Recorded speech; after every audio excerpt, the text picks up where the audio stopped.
Inquiry करी है तो मैं चला कि राधेश भी जिंदा है, तो मुझे दे दीजिए, एक माँ को बच्चा दे दीजिए। अगर नहीं कि तुम कहते हो मर गया तो उसका प्रूफ तो दो मुझे, उसकी लाश तो दो, डेड बॉडी तो दो, कहाँ है कैसे प्रूफ तो दो। मैं 12-13 किलो मेरा वजन घट गया जब से। उसके बाद बीमार थी, मैं हॉस्पिटल में भर्ती रही हूँ। उसके बाद थोड़ा सा ही हो जाते मैंने लखनऊ गई हूँ, मैंने सुप्रीम कोर्ट के वकीलों को देखा जो चक्कर काट रही हूँ। सुप्रीम कोर्ट में 19 तारीख को जा रहे हैं, हम वहीं न्याय मांगेंगे। सुप्रीम कोर्ट से भी कहेंगे कि हे परमात्मा तुम इस सबको दुनिया को न्याय देते हो, हमें भी हमारे बच्चे को न्याय दे दीजिए, इस किन्नर समाज को तो न्याय दे दीजिए। एक बेहद खूबसूरत बच्चे ने महाराष्ट्र में जन्म लिया, मगर जिस माँ बाप के घर में उसने जन्म लिया था उसी माँ बाप ने उसे एक आश्रम में फेंक दिया, क्योंकि शायद उन लोगों को पता चल गया था कि ये बच्चा किन्नर है और किन्नर को हमारे समाज में कोई जगह नहीं दी जाती। यही वजह रही कि उसे वो लोग फेंक कर चले गए। आश्रम वालों ने उसे अपने पास रखा 2 या 4 दिन या 10 दिन। उसी दौरान उन्होंने गूगल पर सर्च किया कि किन्नर आश्रम कहाँ है, तो वो बुलंदशहर के खुर्जा में जो रंजना अग्रवाल ने खोला उनका नंबर उन्हें प्राप्त हुआ। अब वो लोग उस नंबर पर कॉल करते हैं, रंजना अग्रवाल से उनकी बातचीत होती है। रंजना अग्रवाल खुर्जा से और महाराष्ट्र तक का सफ़र तय करती हैं और वहाँ से उस बच्चे को गोद लेती हैं, वहाँ से उस बच्चे को आश्रम के लिए लेकर आती हैं। वहाँ वीडियोग्राफी भी वो करती हैं, फ़ोटोग्राफी करती हैं जिनसे वो बच्चा गोद लिया जा रहा था। उसके बाद में वो खुर्जा अपने आश्रम में पहुँचती हैं, क्योंकि आश्रम की अभी नींव रखी गई है। तो वहाँ वो अपने घर पर ही एक रूम इस तरह का बना हुआ है कि वहाँ कोई भी किन्नर आके रुक सकता है, या कोई बच्चे की अगर पालन पोषण की बात होती है तो वो पाल पोस भी सकती हैं वहाँ पर। अब सवाल ये खड़ा हो जाता है कि जो यहाँ पर बाल कल्याण समिति है उसको नॉलेज में डालना ज़रूरी था। वो जाकर उन्हें बताती हैं कि इस तरह से हम एक बच्चे को महाराष्ट्र से गोद लेकर आए हैं, और जब वो जिस तरह से उनका कहना रहा कि जब वो बच्चा लेने के लिए महाराष्ट्र जा रही थी तो वो बता कर भी गई थी, मगर अभी वो संशय में थी कि कहीं बच्चा उनसे छिन ना जाए, किसी तरह की कोई परेशानी आपदा ना आ जाए। वो मीडिया के सामने रूबरू होती हैं, मीडिया को बताती हैं कि जिस तरह से वो बच्चे को गोद लेकर आई हैं वो सारी बातें बयां करती हैं। अब जिस तरह बच्चा जैसे ही हाईलाइट होता है, बाल कल्याण समिति की निगाह उस पर टिक जाती है और वो लोग धोखे से उस बच्चे को रंजना अग्रवाल और उनके पति के समेत अपने ऑफिस में बुलाते हैं और वहाँ उस बच्चे को उनसे छीन लिया जाता है, और छीनने के बाद में वो उन्हें प्रक्रिया की धता पड़ा देते हैं कि पहले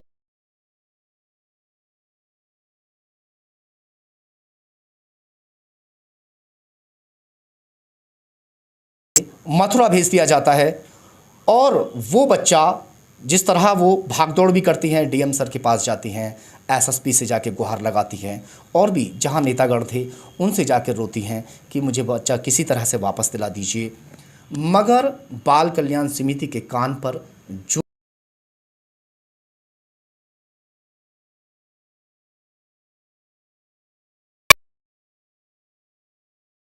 मन्नतें की कि बच्चा बीमार है, बच्चे को कभी भी कुछ भी हो सकता है, मगर उसके बावजूद भी बच्चा उन्हें वापस नहीं दिया।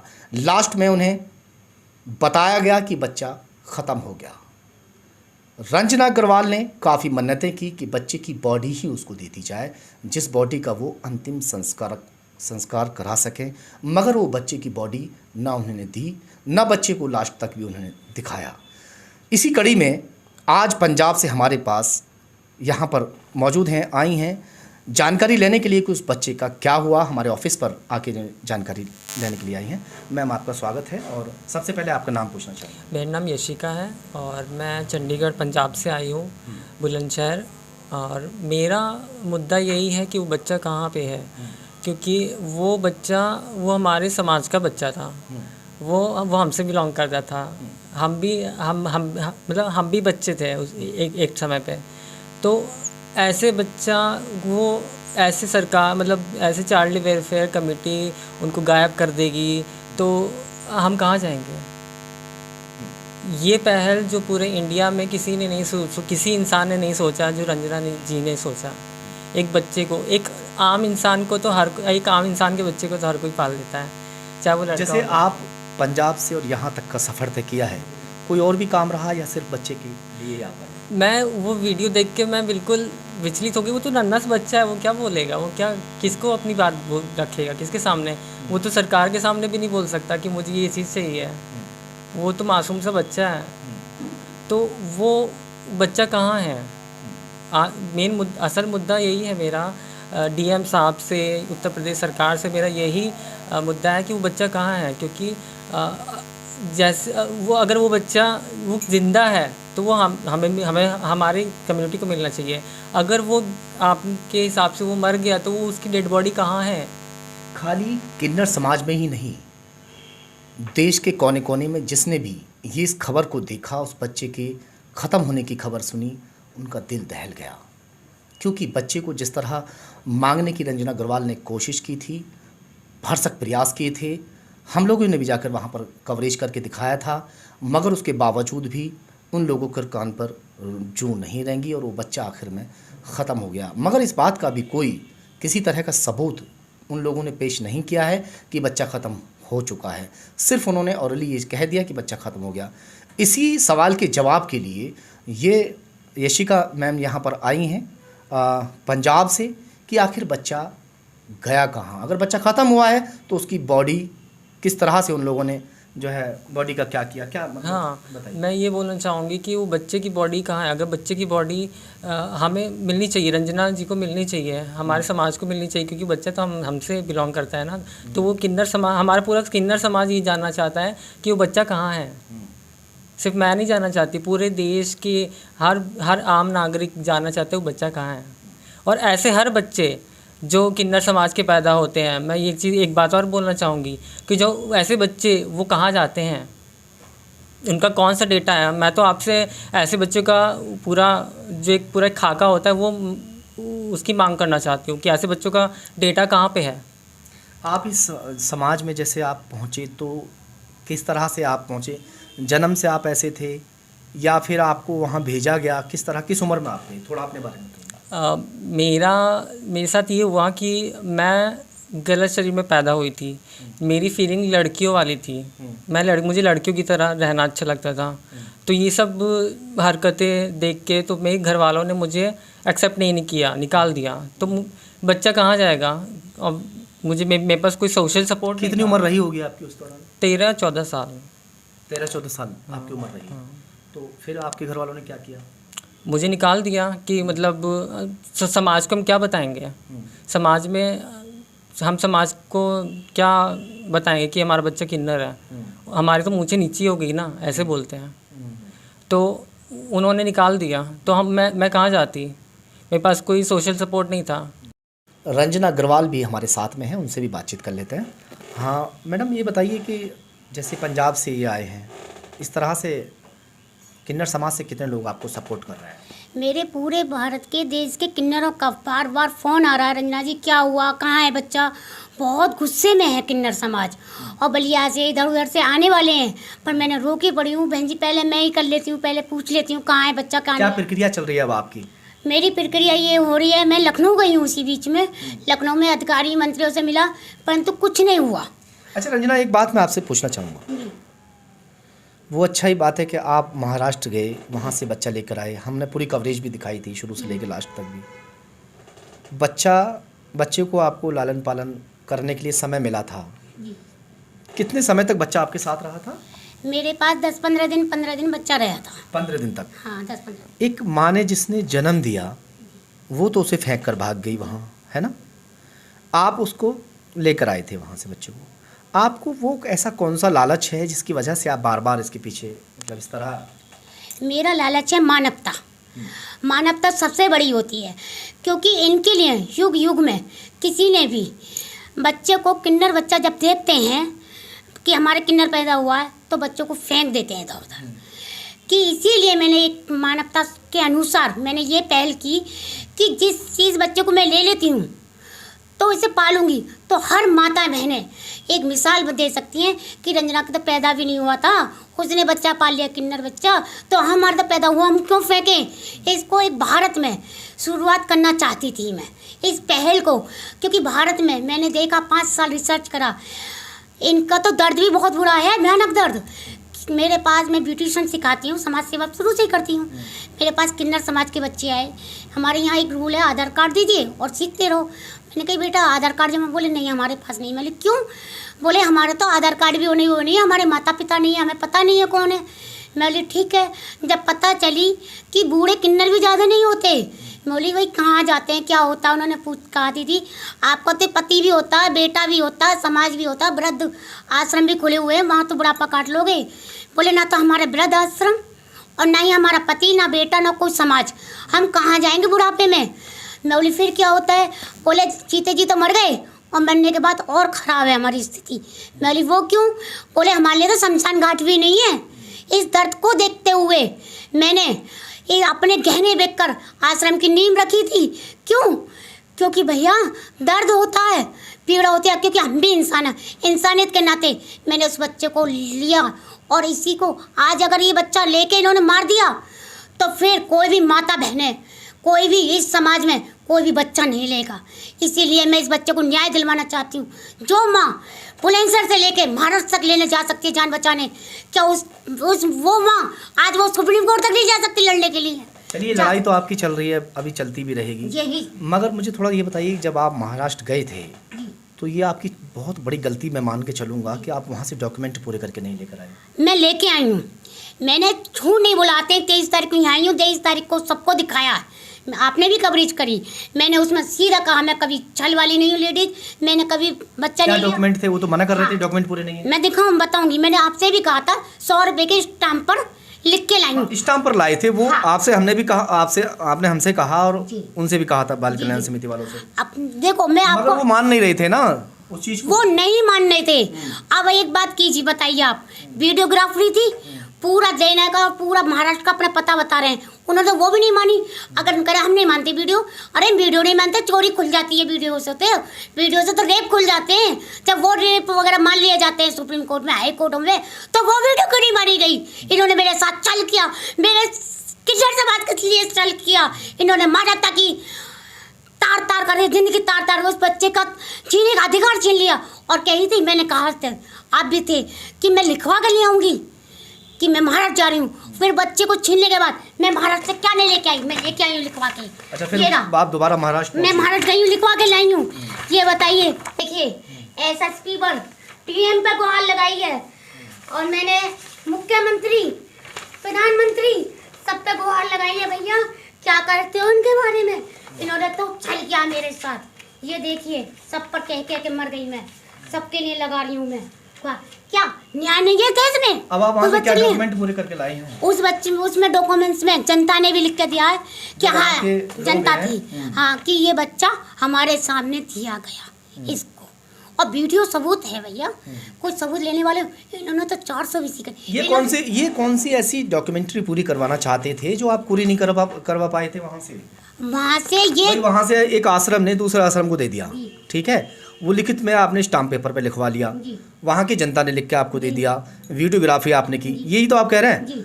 मगर ये लोग वो कौन सा कागज चाह रहे थे? ये कागज चाह रहे थे नोटों के बंडल, जो गरीब लेडीज में नोट नहीं दे पाई।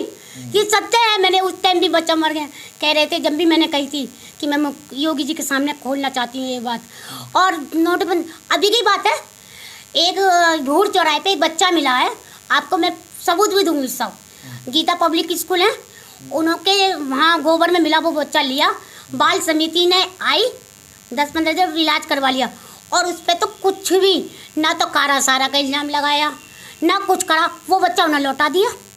वही वो तो आपसे ऐसी कौन सी दुश्मनी थी कि आपको बच्चा नहीं दिया? बच्चे से कोई दुश्मनी थी कि पता नहीं, यही तो पूछना है। वो बच्चा बिना कारा सारा के वो कैसे दे दिया? वो लड़का था, क्या वो अमीर थी? गीता पब्लिक स्कूल चला रही है बड़ा, तो उन्हें दे दिया। एक स्टाम्प वो होता है 19, कुछ ना लिखा पढ़ी करवाई, जाके इंक्वायरी करो भी। वो बच्चा क्यों दे दिया? क्या नोट के बदले पहुंच गए थे इसलिए दे दिया? मेरे बच्चे को नोट के बंडल नहीं पहुंचे थे इसलिए ले लिया? क्या वजह थी? ये बात क्या चाह रहे हैं आप लोग? हम तो ये चाहते हैं मेरे बच्चा जैसा भी है, मैं नहीं, पूरा किन्नर समाज, भैया जी इन्होंने जो धोखा करा हमारे साथ, कहा था कारा सारा पे भी बाद में ये कहते हैं उस बच्चे को कारा सारा से क्यों नहीं दिया भैया आपने, बूढ़ वाले को, गीता मैडम वाले को क्या मेरा बच्चा स्पेशल था? क्योंकि उन्हें पता थी। फिर वहाँ का पियन जो कहते हैं वहाँ के, वो कह रहे थे रंजना मैडम ये धोखा करा है आपके साथ, किन या तो लड़का ले सकते हो कार्यशाला पे या लड़की ले सकते हो। आज तक ये बता दे किन्नरों को कितने को दिया गोद, कितनों ने गोद लिया कार्यशाला से, कि जो एक लागू जो संविधान में नहीं था। वो लोग तो उसे किन्नर मान ही नहीं रहे थे ना। कैसे नहीं मानने थे? क्यों अब लड़के को कहने लगो मैं तो लड़की है जी, ये जबरदस्ती क्यों नहीं था? किन्नर समाज भी नहीं भी देखा। फिर जब लड़का नहीं मानने थे तो मेरे ऊपर एफआईआर दर्ज करते चले कि रंजना जी आप कैसे कह रहे हो, ये किन्नर कहाँ है, दिखाओ देखो जरा। जब तुमने 2 तारीख को बच्चा छीन लिया, जब हम 4 तारीख को भी गए तो आपने तो एफआईआर दर्ज करना चाहिए था, उसी टाइम मुझे जेल भेजना चाहिए था। रंजना जी ये रहा बच्चा, वो ये है लड़की या ये है लड़का, तुम कैसे किन्नर कह रही हो? जब वो किन्नर था ना तो जब भी तो मैं किन्नर बोली थी, जब भी तो ये कुछ नहीं कर रहे। क्यों क्यों ये यही पढ़ाई करके आए IAS किसी ने आपको धमकाने की भी कोशिश किया, बता रहे थे जी? मुझे बहुत धमकी दी गई है, परंतु मैं एक शहीद, किन्नरों के लिए मैं शहीद हो जाऊँ तो कोई दिक्कत नहीं है। मैं समाज के लिए, पहली बात किन्नर अच्छा, समाज। एक सवाल मैं आपसे पूछना चाहूँगा। जब बच्चे की खबर आई थी राधे की कि उसे ख़त्म हुए लगभग, अभी इस बात को 1 महीने से ज़्यादा हो गया ना? हाँ, 2 महीने 2 महीने हो गए। 2 महीने पहले ये खबर आई थी कि बच्चा ख़त्म हो गया, हम लोगों ने खबर को चलाया था। 2 महीने से और अब तक का समय यानी 60 दिन या 65 या 55 जो भी दिन बैठते हों, इतने दिन आप कहाँ रहे, क्या किया आपने? मैं 12-13 किलो मेरा वजन घट गया जब से। उसके बाद बीमार थी, मैं हॉस्पिटल में भर्ती रही हूँ। उसके बाद थोड़ा सा ही हो जाते मैंने लखनऊ गई हूँ, मैंने सुप्रीम कोर्ट के वकीलों को देखा जो चक्कर काट रही हूँ। पहले तो मैं गुहार नीचे की स्थिति से लगाती रही हूँ कि सुनवाई कर लें, पोर्टल पर डाल, इधर उधर डाल। एक सवाल मेरा आपसे है कि अब आप क्या चाहते हैं, उद्देश्य क्या है मैन आपका इस लड़ाई को लेकर? मैं मथुरा भी गई भैया जी, मथुरा में इंक्वायरी करी है तो वहाँ पता चला कि राधे भी जिंदा है। अगर राधे जिंदा है तो मुझे दे दिया जाए, हाथ जोड़ के भी। परंतु मैं ये कहती हूँ सरकारों से, अगर राधे जिंदा है तो मुझे दे दीजिए, एक माँ को बच्चा दे दीजिए। अगर नहीं कि तुम कहते हो मर गया तो उसका प्रूफ तो दो मुझे, उसकी लाश तो दो, डेड बॉडी तो दो, कहाँ है कैसे प्रूफ तो दो। और तुम नहीं कर पा रहे हो ना कुछ, तो हम तो सुप्रीम कोर्ट में 19 तारीख को जा रहे हैं, हम वहीं न्याय मांगेंगे। सुप्रीम कोर्ट से भी कहेंगे कि हे परमात्मा तुम ही सबको दुनिया को न्याय देते हो, हमें भी हमारे बच्चे को न्याय दे दीजिए, इस किन्नर समाज को तो न्याय दे दीजिए। ये बच्चा मेरा ही नहीं पूरे समाज का। पहली बात जो काम कर रही हूँ मैं जात बिरादरी से अलग कर रही हूँ। क्यों? किन्नर तो किसी के भी पैदा हो सकता है पूरे समाज में। क्या हिंदू मुस्लिम की कोई बटके है कि इसके किन्नर पैदा होगा उसका नहीं होगा? तो मैं तो सभी को गले लगा कर चल रही हूँ। क्यों? इनसे से पूछो खुद कैसे सड़कों पे पड़े रहते हैं, कैसे कैसे क्या करा है? उस दर्द को मैंने सहन कर पीड़ा करी है। मेरा बस यही स्वार्थ है कि इनका हक मिलना चाहिए, किन्नर समाज को एक समानता आनी चाहिए किन्नर समाज के लिए भी। बस मेरा यही स्वार्थ है, मेरा और कोई स्वार्थ नहीं है। क्यों? क्योंकि मैंने अपने गहने तबीयत के भी इसीलिए रखी थी कि इन्हें कम से कम ये वहाँ आके रह लें। ऐसे बच्चे जो 13 साल के बच्चे कुछ माँ बाप छोड़ देते हैं, जो 2 तरह के किन्नर होते हैं। एक तो होते हैं पैदाइशी, जो पैदाइश में पता चल जाता है। एक किन्नर होते हैं जो हार्मोन्स में बदलते हैं, तो जब पता चलती है कि हम किन्नर हैं उनके माँ बाप को 13 साल में, किसी को 12 साल में, किसी को 15 साल में जब हार्मोन्स बदलते हैं तो उनके माँ बाप भी उन्हें निकाल देते हैं 12-13 साल की उम्र में। तो वो सड़क पर कहाँ जाएंगे?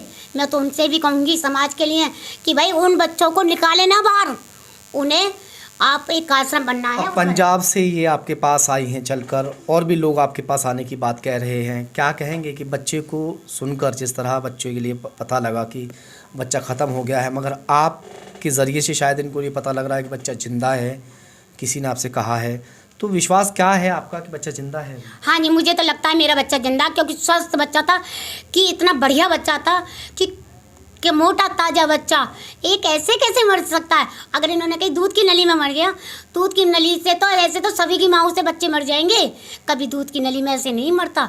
अगर दूध की नली में दूध फंस कैसे गया, ये भी मेन कारण है। पहले माँ दूध पिलाती है, डकार दिलवाती है, क्या उसे डकार नहीं दिलवाई गई या हत्या कर दी गई है? वहाँ बता रहे हैं कि 16 साल की लड़की है जो देखभाल वहाँ करती है कोई। बिल्कुल बिल्कुल बिल्कुल, यहाँ से भी बच्ची 16 साल की एक करीबन ऐसी बच्ची थी, यहाँ भी एक चाइल्ड लाइन की बच्ची रहती, लड़की रहती है, यहाँ भी बच्ची थी ना। तो मैं क्या करूँ? ये तो कहीं ना कहीं सिस्टम में गड़बड़ है यहाँ के। और यहाँ के ये कौन सी पढ़ाई हुई, ये बात पूछो इनसे कि ये किस तहत बच्चा छीन लिया। वो बच्चा लावारिस नहीं था। लावारिस बच्चे वो होते हैं जो कूड़े पे पड़े मिले या दबे हुए मिल जाते हैं, वो लावारिस बच्चे होते हैं। एक माँ के गोद में आके वो छीन लिया, वो लावारिस कैसे हो जाएगा? जो एक माँ के संरक्षण में था, वो मेरी में माँ बाप के में था, अच्छा खासा बच्चा रह रहा, वो लावारिस बच्चा नहीं था। लावारिस वो होते हैं जो सड़कों पे कूड़े पे मिलते हैं, उन्हें लीजिए। रंजना अग्रवाल को कहीं ना कहीं अभी भी विश्वास नहीं है कि बच्चा उनका ख़त्म हो चुका है। जिस राधे को महाराष्ट्र से लेकर बुलंदशहर तक का सफ़र तय करके ले आई थी और उन्हें 15 दिन तक उस बच्चे को उन्होंने बड़े प्यार से पाला पोसा था, वो ममता आज भी रह रह कर बोल रही है कि बच्चा आज भी दुनिया में है। तो शायद इसी वजह से इस लड़ाई को बंद करने के लिए बिल्कुल तैयार नहीं है। अब देखते हैं कि आगे क्या होता है।